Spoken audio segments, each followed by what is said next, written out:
What up, adventure family? Angie here from Get Out There magazine, and today we're going to compare Hoka's Speedgoat 5 with the Anapaca 2. Let's get to it.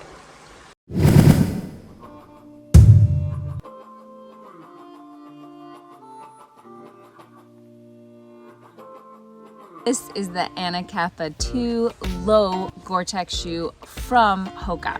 Now, compared to the original, Hoka really wanted to revamp the shoe with a lens for sustainability. So you're gonna find 70% recycled polyester on this, a sugarcane midsole, as well as 100% recycled polyester used in the laces.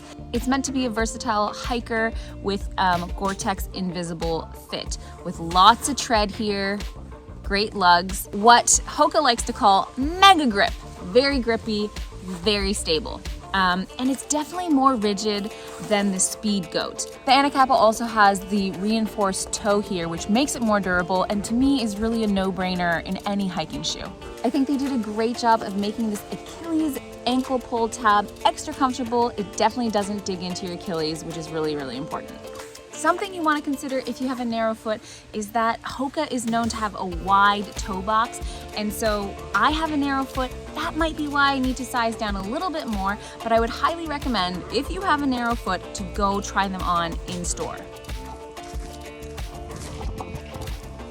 Now these are the Anapaca Low, and they have a mid version, and with the mid version you get more ankle support.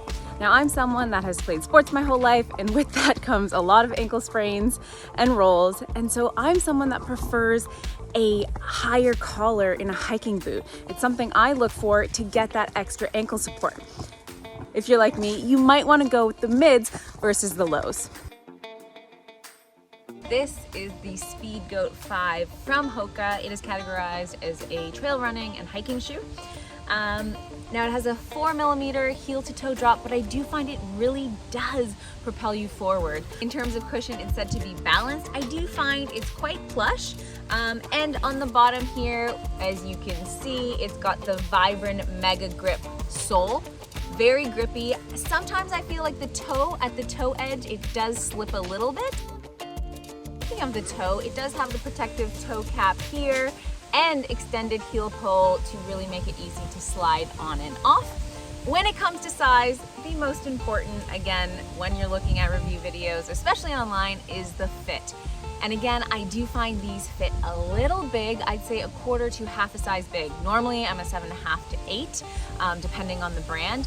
This is a size 7.5, so I originally got the 8. It was way too big. My foot was going all over the place.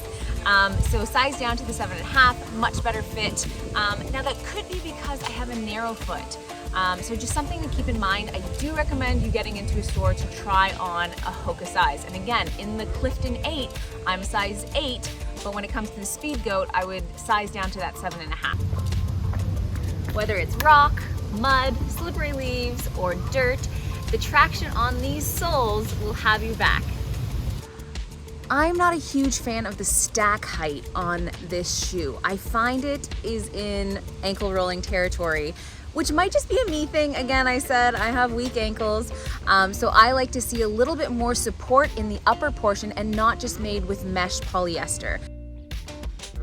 The thing to note is that because it's mesh, any finer materials like sand will get in your shoe. I have had a shoe full of sand, but on the other hand, it does dry fast because of the mesh. Now the Speedgoat comes in a ton of fun colorways. This is the Festival Fuchsia. And the other thing the website told me is that it is vegan, so no need to worry about that. Anapaca 2 is definitely more of a casual shoe or a hiker and not a trail runner. And if I had to compare them, it's actually really challenging because it'd be like comparing potatoes to apples. But if I had to go with one, I would choose the Anapaca 2 for generally getting out there. It is a stronger, more rigid shoe, but if I went with the Anapaca 2, remember, I'd go with the mid version. For more information on either of these shoes and to compare the specs, check out Hoka's website. And for more gear review videos, check out the other videos on this channel. Until next time, you know what to do. Get out there. See you guys.